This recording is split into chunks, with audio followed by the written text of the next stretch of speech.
Oh iya, tadi malam ya? Tadi malam. Tadi malam. Dan saya cerita sedikit tentang Bob Sadino. Mungkin ada yang belum tahu Bob Sadino. Saya kenal Bob Sadino itu ketika saya kenal dengan Om Bob itu ketika saya masih sekitar 20-25 tahun yang lalu malah. Udah lama banget. Saya masih kerja di sebuah hotel. Saya kerja, salah satu tamunya itu adalah Om Bob. Nah, dan kalau Anda tahu dia itu luar biasa karena kemana-mana ya. Ini orang kaya banget. Kayaknya pakai banget. Kemana-mana tuh pakai celana pendek. Iya. Ya kan? Baju yang biasa banget. Kemeja, kausan, kadang-kadang, ya kan? Dan kemana-mana seperti itu. Dan dia bisa menggunakan kendaraan umum, bisa apa. Bahkan saya pernah ketemu beberapa saat yang lalu di supermarket. Di supermarket, saya lagi belanja gitu, ada Om Bob di belakang. Dia lagi, Dad, ya Om, apa kabar gitu. Dia tuh beli barang, saya lupa beli barang apa. Dia ngeluarin dompet. Dompetnya tahu nggak kalau dompet anak kecil yang kerekekan pakai karet gitu. Nah, masa iya beneran. Isinya tuh kalau nggak salah 10.000, 20.000-an gitu untuk beli barang dan sebagainya. Jadi bener-bener down to earth banget. Down to earth banget. Ada kayaknya luar biasa. Kayaknya luar biasa dan beliau melakukan itu bukan karena pencitraan, karena nggak ada orang pencitraan begitu seumur hidup, pasti sengsara hidupnya. Tapi memang karena karakternya seperti itu, Dan Om Bob ini luar biasa. Dengan kata-kata yang luar biasa, salah satu yang terkenalnya adalah maaf ya dengan kata-kata mau kaya harus goblok. Mau kaya nggak usah sekolah. Kebanyakan jadi dia mengajarkan tentang pelajaran-pelajaran kehidupan di luar sekolah yang luar biasa sekali. Beliau meninggal kemarin kalau tidak salah jam 5 sore, kalau nggak salah jam 5 sore. Kami semua turut berduka cita atas meninggalnya Om Bob Sadino. Anda adalah orang yang luar biasa. Pasti kita semua mengingat tentang beliau, pelajaran-pelajarannya, pendidikannya. Ini anak-anak muda yang ada di sini, anak-anak kuliah yang ada di sini. Anda harus belajar banyak tentang Om Bob Sadino. Kalau mau sukses, belum tentu sekolah bisa membuat Anda sukses. Itu adalah kata-kata Om Bob Sadino. Inilah Om Bob Sadino. Indonesia kehilangan seorang pebisnis tangguh dan ulet. Senin kemarin, Bob Sadino menghadap sang Khalik di usia 81 tahun. Sebelum menghembuskan nafas terakhir, Om Bob, begitu pria kelahiran Tanjung Karang, Lampung ini biasa disapa, tak sadarkan diri selama 2 pekan.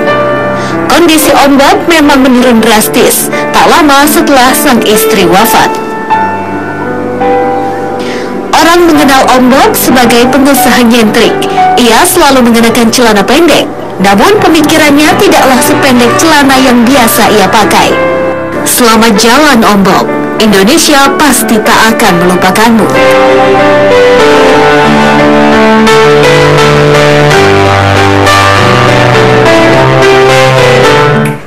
Ya itulah dia ya, Bob Sadino. Dan seperti saya katakan, saya banyak belajar dari almarhum, dan saya rasa anak-anak muda sekarang juga coba cari tahu siapa itu Om Bob Sadino. Dia ada bukunya, ada apanya tentang sukses, dan luar biasa sekali pendidikannya tentang sukses.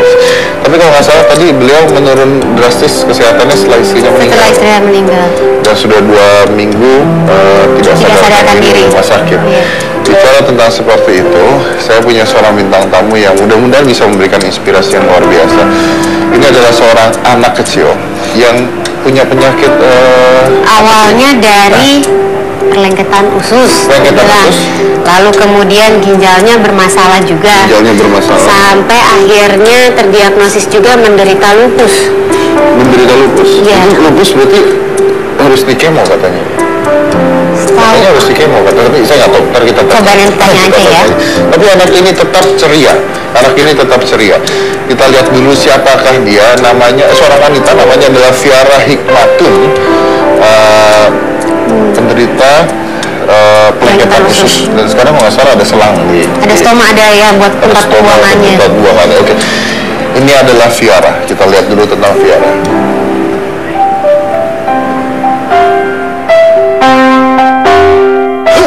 Fiara Hikmatun Nisa lahir pada 22 Juli 2004. Semula kondisinya sehat-sehat saja, namun pada usia 7 tahun, Fiara terkena pelengketan usus. Sang bocah pun terpaksa menggunakan kantong stoma untuk membantunya bisa buang air. Pada usianya yang masih sangat muda, Fiara sudah harus menjalani operasi sebanyak 7 kali. Usus Fiara pun dipotong sampai sepanjang 1 meter. semangat Viara kian bertambah saat pada 2012 ia didiagnosa mengalami gagal ginjal. Cuci darah pun harus dijalaninya 3 kali dalam sepekan. Tak lama kemudian, penyakit lain menghampiri Viara. Ia terserang lupus dan pendarahan otak. Hebatnya, rentetan penyakit yang datang tak membuat Viara menyerah. Ia tetap berjuang dengan penuh semangat demi kesembuhannya.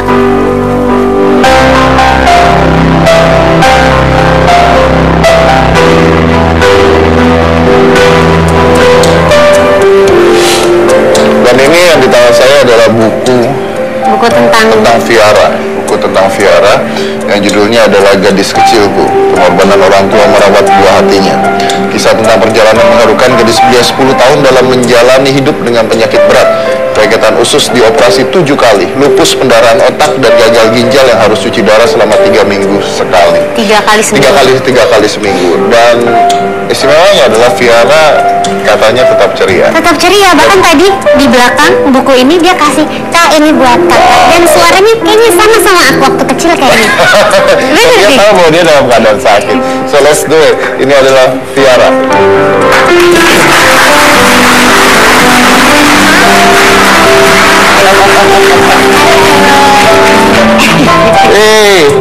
Viara, apa kabar? Sini saya lihat masih. Oke. Viara umurnya 10 tahun. Betul, 10 tahun? Iya, 10 tahun. Sama ya suaranya? Hah? Sama, mirip. Terus Viara nih hebat banget loh. Coba Om mau tanya dulu satu. Viara tahu kalau Viara lagi sakit? Tahu. Tahu. Sakitnya apa sih? Usus buntu, ginjal, lupus, sama pendarahan di otak. Usus buntu, wow. Yang kasih tahu ke Viara tentang sakitnya Viara dari dokter apa mama papa Viara yang ngomong? Dari dokter. Dari dokter. Dokter bilangnya apa Viara? Dokter bilang Viara pasti sembuh. Harus sembuh ya? Betul sekali. Harus sembuh dong, oke.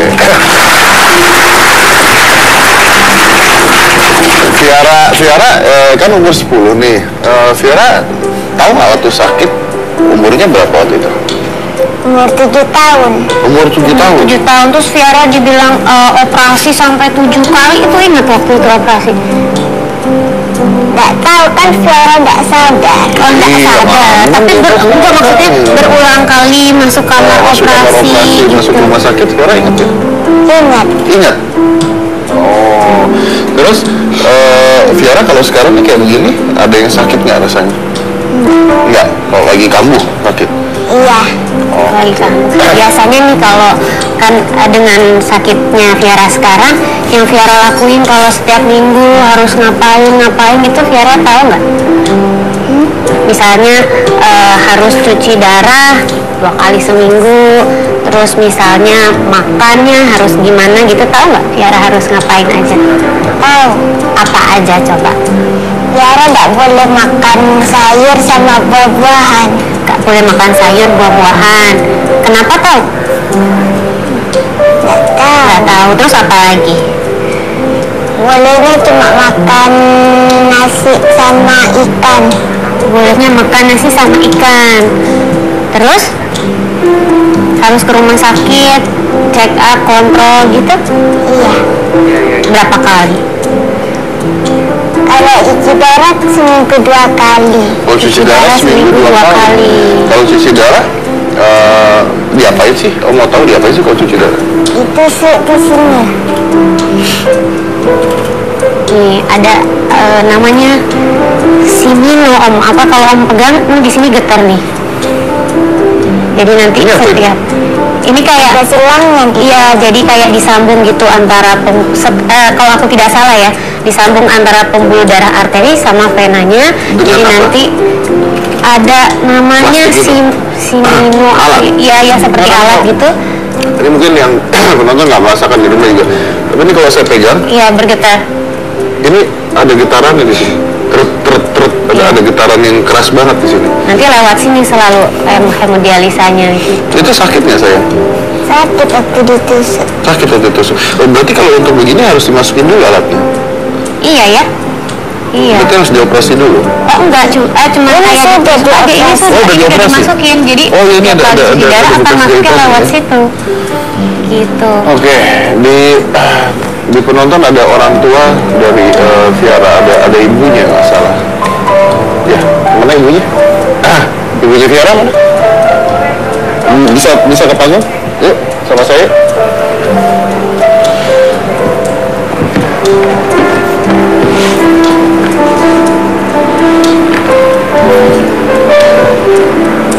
Nah, ini adalah ibu dari Viara Pangabar. Silakan duduk sama Viara.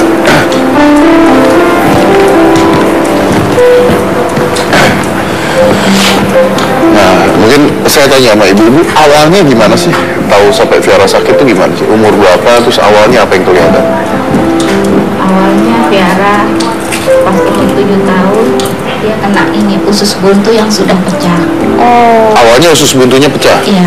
Oke. Operasi pertama kali di 2011, sembuh. Di 2013 dia terkena pelengketan usus. Itu ada hubungannya nggak dengan usus buntu? Ada sih Om harusnya. Jadi biasanya yang aku tahu kalau pernah mengalami operasi di saluran cerna resiko perlengketan itu besar. Apalagi kalau misalnya usus buntu dengan udah pecah gitu ya, itu anggapannya kayak segala mungkin kuman-kuman yang tadinya ada di dalam situ itu keluar gitu, jadi ngotorin usus. Jadi kalau misalnya kayak pencucian usus, jadi kan ususnya harus dicuci, dibersihin benar-benar. Kalau pencuciannya mungkin tidak maksimal, bisa ada bagian yang kurang bersih, bisa ada infeksi di situ, jadi perlengketan gitu. Oke, wow, oke, ini menarik sekali ceritanya. Karena saya baru tahu juga ternyata usus buntu aja bisa membahayakan yang lain-lainnya. Kita lanjut lagi selain ini, karena masih banyak yang mau saya tanya dan saya rasa penonton juga mau tahu lebih banyak lagi tentang Viara. Jadi yang mana-mana tetap di hitam putih.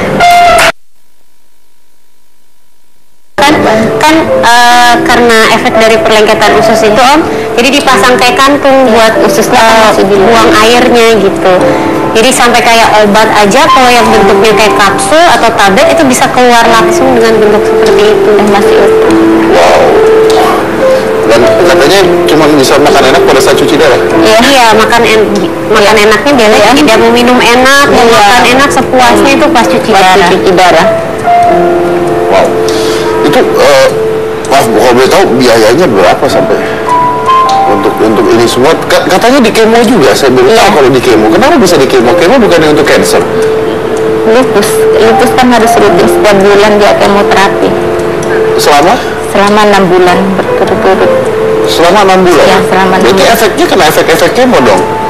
Iya. Rontok dan Lebih mudah pakai Polytron Hydra Water Dispenser. Cukup 3P. Pull, put, push. Polytron Hydra Water Dispenser. Smart and healthy. Polytron memang canggih. Trans TV mempersembahkan program baru di Senin Spesial. Ayo siap-siap. Aku rapopo.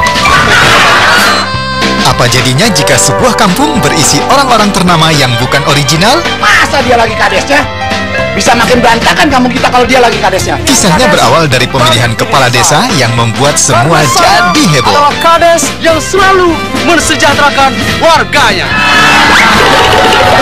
Mami tuh ingin kamu itu nyalon loh. Lah aku kemarin kan baru dari salon, Mi. Ini aja masih swimming. Mami tuh pingin kamu itu nyalon jadi kades.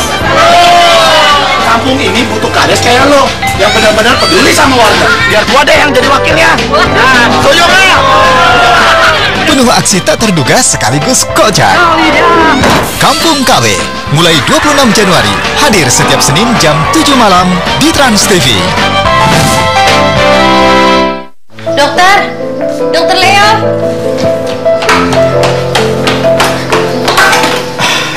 Luna, kamu sendirian? Yaudah, kita ke ruangan saya. Nggak usah dok.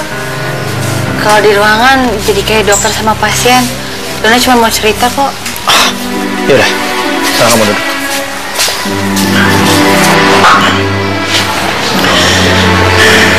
Sekarang kamu mau cerita apa? Akibat traumanya itu bagus. Malas ternyata ya. Oke. Jangan molor dulu karena setelah ini bakal ada Rosa Luna. Ya, jangan kemana-mana, tetap di Super Deal. Gokil, gokil, gokil, gokil. Terang. Istri saya sekarang kayak Jacqueline. Jadi artis Twitter memilih Bisa aku yang kehilangan semangat hidup. Kira-kira tahu nggak butuhnya sampai berapa nanti? Kalau cangkuk ginjalnya 500 katanya, terus untuk biaya ini pengobatannya setiap bulannya saya nanya itu ada obat yang harus ditebus 70 apa setiap bulan selama 6 bulan. 70 juta Iya, setiap saya bulan? nanya iya. 70 juta setiap bulan. Iya, katanya yang saya selama waktu saudara itu kan nanya-nanya dulu berapa gitu. Dan belum lagi ibu juga sempat mengatakan bahwa tetap mau disembuhkan perlengketannya dan mau disambung lagi ususnya, jadi masih perlu operasi lagi ya Bu ya? Saya bahkan dengar bahwa ibu katanya mau donor ginjal. Iya. Oke. Buat Anda yang menonton Hitam Putih pada saat ini dan Anda mungkin terketuk hatinya untuk menolong Viara, kami membuka donasi juga untuk Viara. Nomor rekeningnya bisa Anda lihat di bawah ini. Ini tidak lewat Hitam Putih sama sekali, kami tidak lewat apapun, jadi langsung menuju ke Viara sendiri. Nomor rekeningnya ada di bawah ini. Buat Anda yang ingin membantu Viara, ini langsung ke ayahnya Viara. Mudah-mudahan dengan bantuan kita semua nanti Viara bisa sembuh ya. Amin. Jadi silakan. Karena masih banyak biaya yang kurang sebenarnya. Ini ada nomor rekening yang bisa Anda sumbang sekarang juga. Saya selalu mengatakan bukan butuh orang mampu untuk membantu, tapi butuh orang mau untuk membantu. Kira-kira biaya kurangnya sampai berapa sih?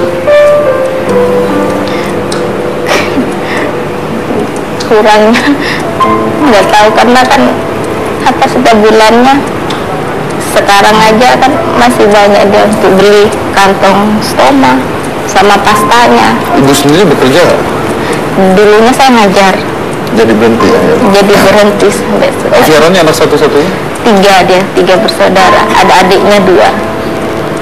Wow. Itu saya lihat di sana banyak kerajinan tangan. Iya. Iya. Ini buatannya Viara Pak, Om. Jadi Viara buat itu? Iya. Ini sehari-hari Viara bikin ini ya? Untuk di apa yang dijual? Iya, dia dijual di rumah sakit waktu kemo dia bikin dijual ke perawat-perawatnya juga. Di rumah juga bikin. Lucu ya? Ini adalah buatannya Viara.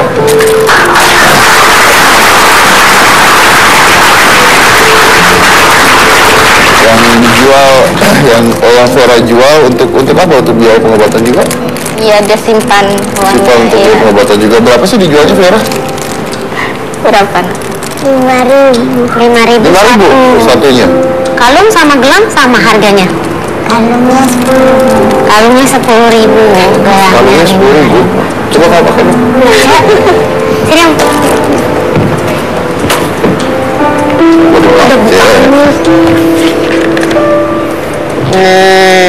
Loh, bagus loh, ini bagus banget loh.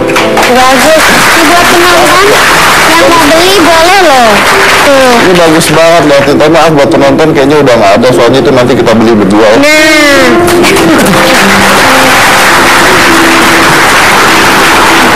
Tapi aku mau tanya dulu, Viara bisa bikin kayak gini awalnya gimana? Belajar dari mana? Dilajari sama Mbak Ica. Mbak Ica itu siapa? Mbak Ica itu ini kan waktu tahun ini bulan puasa, Iya. saya kan di rumah sakit swasta. Ada donatur yang membiayai saya di rumah sakit swasta itu selama 3 bulan. Ngajarin ini. Ngajarin ini. Ya, anaknya yang ngajarin. Dan itu bisa dilihat, bisa dilihat pada videonya di belakang bahwa Viara membuat ini sendiri. Wah, itu rahasia kerajinan. Nanti kita bagi-bagi ya berarti ya. Itu hasil kerajinannya Viara.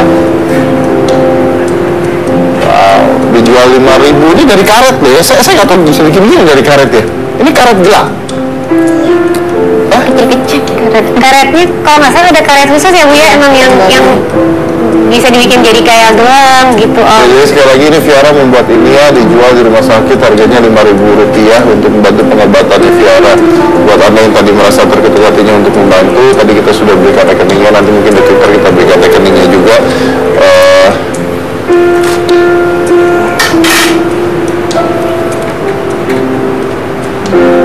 Nah, it looks good.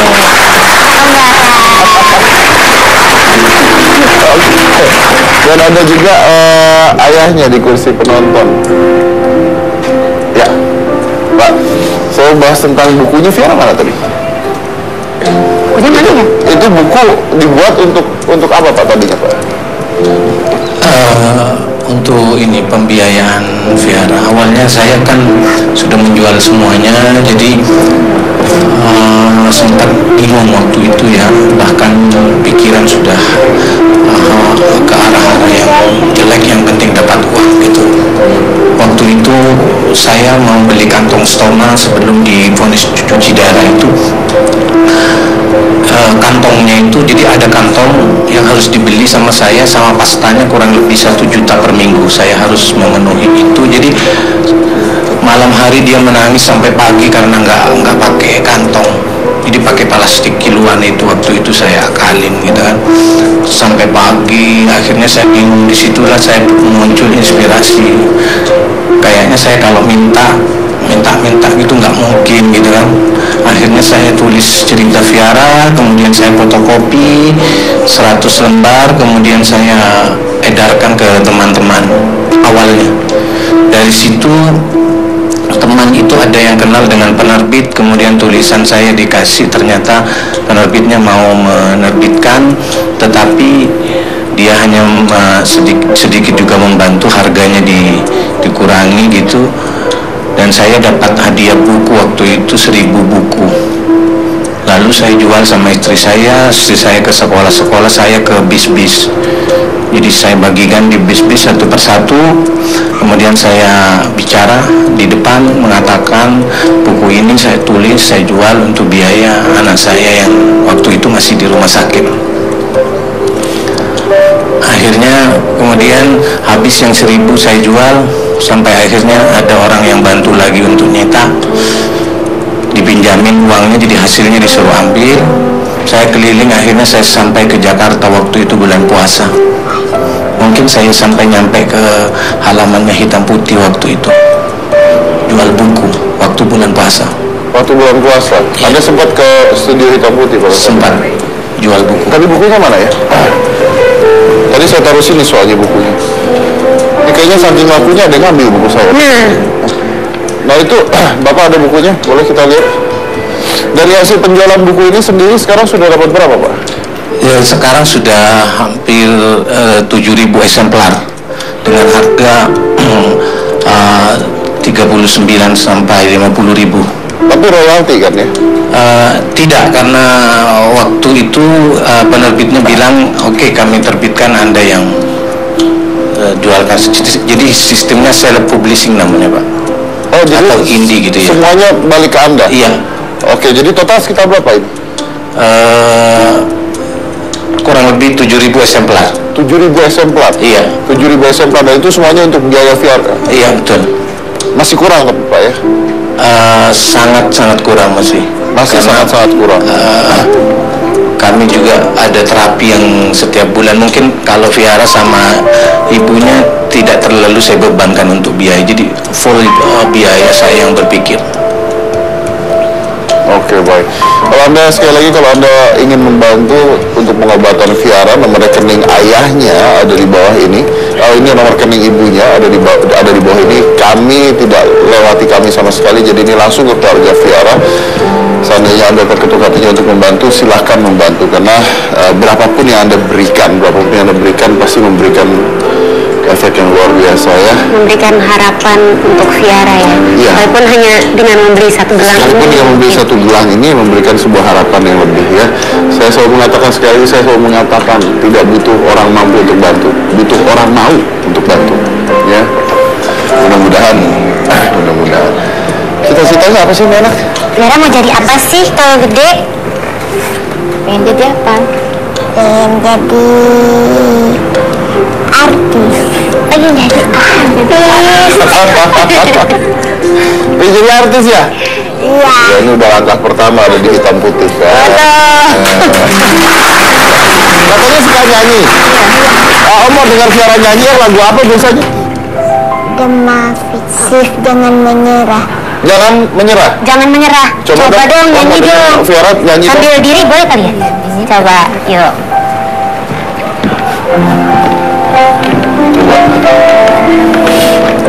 Boleh ya? Bentar ya.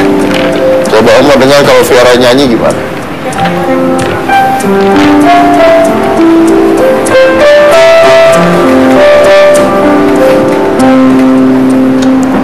Tak ada manusia yang terlahir sempurna.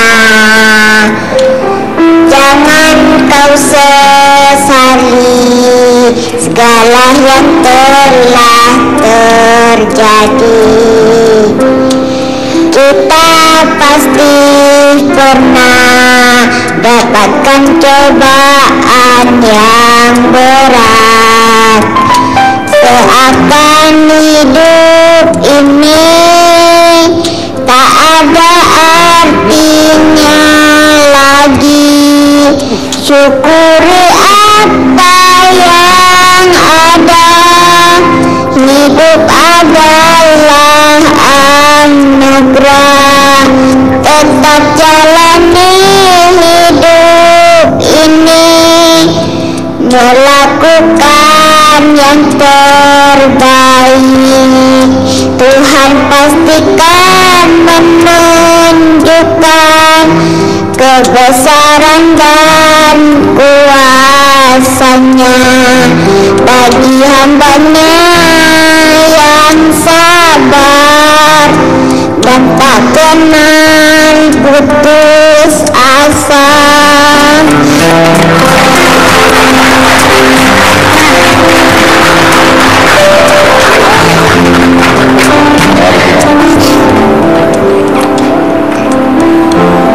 Yakin sembuh kan tapi? Iya. Yakin kan?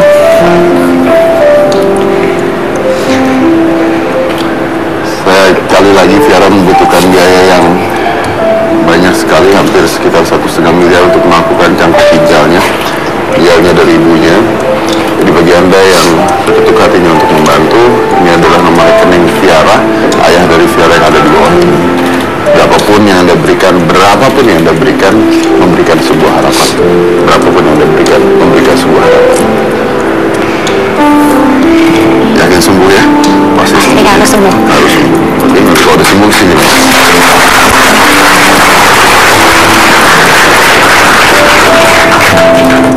Kalau Viara punya harapan, maka kita harus dibantu. Jangan mana-mana, tetap di hitam.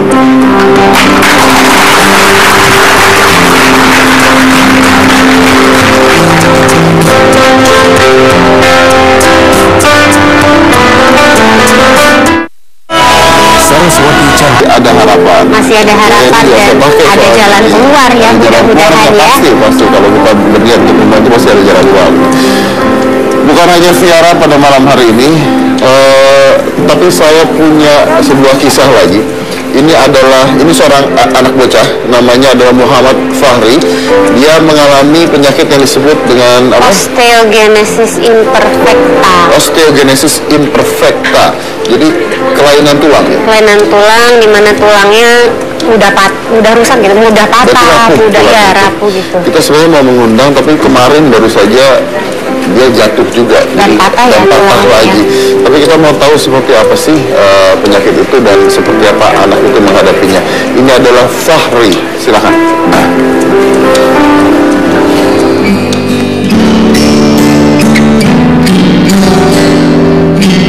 Usianya kini baru 9 tahun, tapi Fahri sudah mengalami derita yang luar biasa. Ia menderita osteogenesis imperfecta. Penyakit ini berupa kelainan genetik pembentukan jaringan ikat. Biasanya ditandai dengan kondisi tulang yang rapuh. Kondisi Fahri kian mengenaskan lantaran paru-parunya terus membengkok dan semakin terdorong ke depan. Akibatnya untuk bernafas pun Fahri sulit. Tulang belakangnya kian terdorong ke belakang. Tangan dan kakinya semakin mengecil dan melengkung sehingga susah menopang tubuhnya. Bahkan hanya karena tertimpa bantal kapuk, tulang Fahri bisa patah.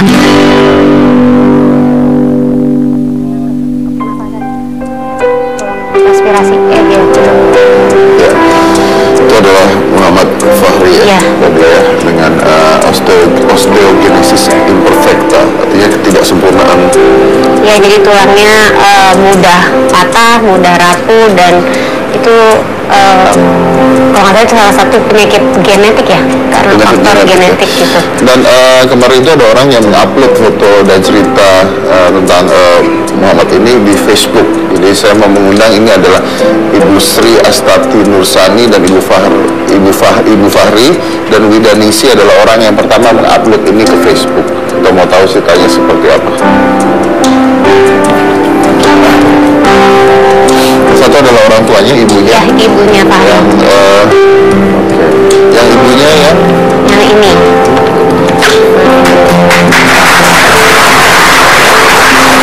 Yang mengupload ke Facebook. Oke, baik. Nah, ini penyakit turunan atau bagaimana? Penyakit keturunan. Penyakit keturunan. Ya. Berarti dari siapa? Dari nenek. Nenek saya, terus ke saya, akhirnya ke Fahri. Dari nenek ke Anda terus ke Fahri. Ya. Berarti Anda sendiri punya penyakit yang sama? Oh ya? Ya. Tapi kok bisa normal? Nggak separah Fahri. Maksudnya saya bisa jalan biasa gitu. Kalau masih waktu kecil sama aja bentuknya kayak gini kebal gitu. Oh, itu. Awalnya kalau lahir normal. Awal lahirnya normal. Semenjak bisa jalan, jatuh, patah, nantinya nggak bisa kembali ke semula. Berarti ini, maaf ya, berarti ini jatuh, patah, tidak balik ke semula. Iya. Kalau jatuh atau bagaimana? Atau memang rapuh? Kalau kebentur ya. Kalau kebentur saja bisa patah gitu.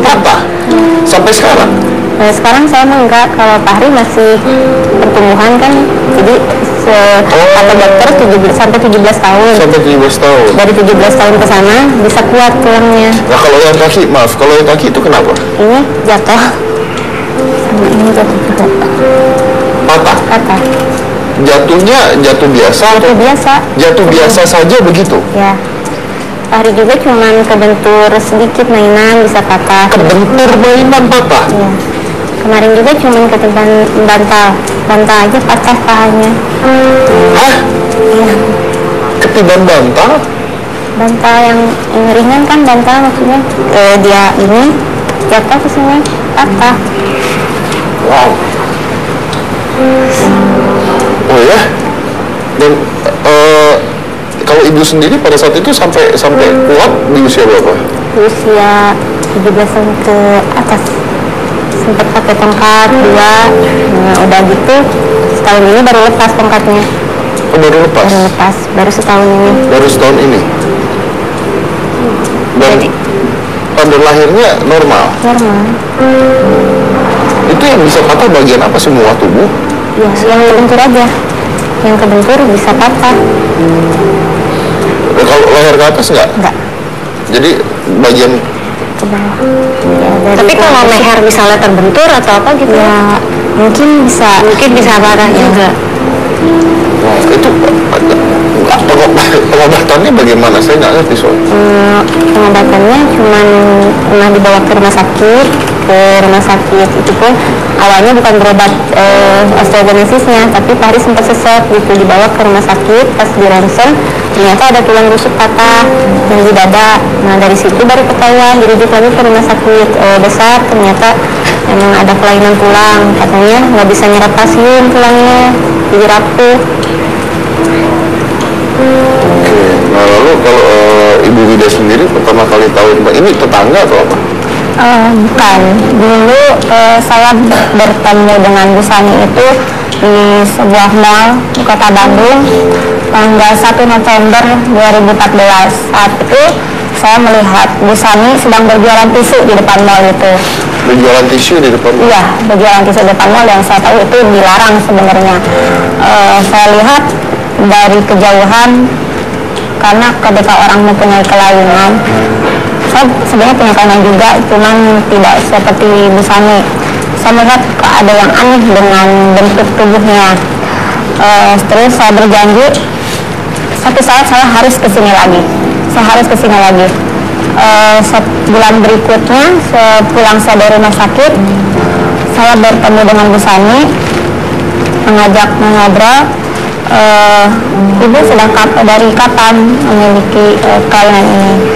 Sudah lama, dan saya juga punya anak laki-laki yang punya kelainan seperti saya, tapi kondisinya lebih parah sampai tidak bisa jalan. Akhirnya seminggu kemudian saya menuju rumah beliau dan mendapati kondisi Fahri sudah seperti itu. Dan itu yang diupload ke Facebook? Iya. Itu yang diupload ke Facebook? Oke. Berarti menjual tisu itu untuk biaya pengobatan atau bagaimana? Pengobatan dan sehari-hari juga. Pengobatan dan sehari-hari. Kalau ayahnya? Ayahnya lagi cari kerja, belum ada kerjaan. Oh, lagi belum ada kerjaan. Berapa tuh biaya pengobatan untuk? Pengobatannya kan emang gak ada obatnya, cuman ada pemutus gen, tapi itu juga nggak ada di Indonesia, harus di Jepang, kata dokter kayak gitu. Pemutus gen itu bisa buat adiknya, bisa buat Fahri, jadi nanti ke bawahnya nggak akan ada seperti itu, supaya nggak turun lagi ke bawah. Jadi genetiknya tidak diturunkan ke bawah. Oke. Tapi kisah lengkap dari Fahri ini akan ada di program Orang Pinggiran Terus 7. Jadi kalau Anda ingin lebih tahu Hari Jumat ya. Fahri di hari Jumat ini, hari Jumat ya? Di hari Jumat ini pukul 15.45 lebih lengkap lagi tentang kehidupan Fahri sendiri. Kalau sekarang usahanya apa? Ke dokter terus atau gimana? Sekarang kalau patah cuma dibawa ke patah tulang aja, kayak tempat urut gitu. Itu kalau patah terasa sakit atau tidak? Ya sakit, dia pasti teriak-teriak. Seperti patah tulang biasa? Emang patahnya jadi dua kayak gitu. Nah kayak ibu gitu udah nggak ada sakit sama sekali pun, posisinya udah gitu tetap sakit. Kalau berdiri lama tetap sakit. Berarti ketika patah rasa sakitnya sama seperti orang lain patah gitu? Tapi ketimbang bantal patah? Iya. Wow. Luar biasa ya. Berarti bisa dibilang kayak Fahri harus benar-benar dijaga, nggak boleh gerak sama sekali dong Bu ya? Iya. Misalnya contohnya kalau mau ke toilet gitu, mau buang air atau Kalau saya di situ pakai pemper pasti dipakai apa gitu, di situ aja. tapi jalan gitu juga nggak mungkin. Jadi benar-benar diam aja gitu. Katanya pernah mengalami kesulitan juga pada saat mengurus BPJS. Ya. Kenapa kesulitan apa? Pertama, peraturan baru katanya per 1 November harus semua satu kartu keluarga dibikin semua. Saya balik lagi dengan persyaratan itu. Terus yang kedua, emang harus ada akte kelahiran. Setelah saya bikin akte kelahiran, jadinya itu 1 bulan. Jadi kalau mau dipakai sekarang-sekarang gitu. Akhirnya saya dibantu sama, ada yang bantu Dahida sama itu, ya akhirnya ke pihak kelurahan minta tolong dibikinkan. Akhirnya ya sekarang udah selesai. Sekarang udah selesai, berarti sekarang sudah di BPJS kan? Oke, baik. Itu biaya pengobatan butuh sekitar berapa kira-kira? Itu kurang tahu, soalnya obatnya bukan ada di Indonesia, katanya emang harus dibeli. Oke, di dokter sekarang biaya pengobatannya gimana? Biaya pengobatan di Atau tidak ke dokter? tidak ke dokter. Jadi nggak ada pengobatan rutin gitu Bu ya? Iya. Dan ibu sendiri sebenarnya Bawa ke sana. Tidak mampu bawa ke dokter atau ke Jepang nih untuk memutus gen? Ya kalau di rumah sakit itunya terakhirnya waktu berobat berapa tahun kemarin tuh obatnya cuma pemutus gen aja katanya gitu. Tapi saya rasa tetap harus ke dokter dulu ya untuk tahu sebagainya ya. Kita juga misalnya Anda ingin membantu juga, kita juga punya rekening di bawah ini untuk membantu ibu. Siapa tahu bantuan Anda bisa setidak-tidaknya dibawa ke dokter dulu lah, ke dokter dulu untuk mengetahui lebih lengkap lagi ya. Mungkin ada penanganan awal sebelum dilakukan pemutusan gen itu gitu ya. Nah, ini Fahri bisa jalan nggak sih? Nggak bisa jalan. Nah berarti gimana? Sehari-harinya gimana jalan? Di kasur. Kalau belum patah paling masuk waktu mau pakai tangan gitu. Pakai tangan. Nah, kalau dia mau pindah dan sebagainya? Iya gitu. Nyesot aja. Kalau sekarang nggak bisa ngapa-ngapain kan baru kapan ini hari. Kenapa nggak ada kursi roda atau apa? Nggak bisa beli kursi roda. Belum bisa beli kursi roda. Oke. Dari ibu sendiri yang membuat ibu mempostingan ini di Facebook apa? Itu sebenarnya saya kan 2 tahun setengah. Sudah 2 tahun setengah ini saya kan bersama rekan-rekan saya Prakarsa dari Kota Intan, Ibu Yunida sama Ibu Tessa, hampir setiap ini rutin upload di Facebook untuk membantu siapapun yang membutuhkan. Kemudian kita survei dulu. Nah, pas karena ketemu dengan Ibu Sani, ini udah saatnya kita harus bergerak, mau bergerak. Kalau tidak, saya khawatir ke depannya Fahri tambah tidak bisa melakukan aktivitas sama sekali. Makanya di upload di Facebook ya, intinya apapun bantuan itu bentuknya apapun pasti membantu. Iya. Dan kebetulan kalau nggak salah tanggal 17 Januari kemarin Fahri ulang tahun, betul? Fahri ulang tahun. Kita punya sedikit hadiah buat Fahri. Mudah-mudahan bisa membantu Fahri juga.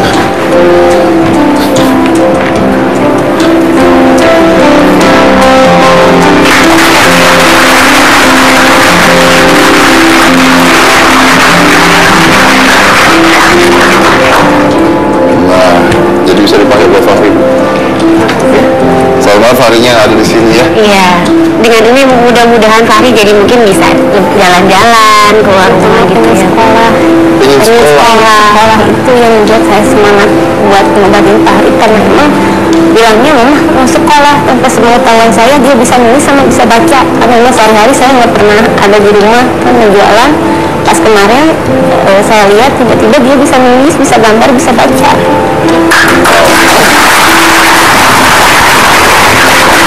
Oh, ini adalah kado buat Fahri yang ulang tahun di 17 Januari kemarin. Mudah-mudahan dengan ini juga Fahri kan jarang keluar ya, bisa dibawa keluar juga ya kan. Dia sudah tahu kan bisa sekolah. Kenapa tidak? Oke. Sekali lagi kalau Anda ingin membantu, ini adalah nomor rekeningnya untuk membantu Fahri di bawah ini. Mudah-mudahan apapun itu bisa membantu. Oke. Kita kembali lagi setelah satu ini, jangan mana-mana, tetap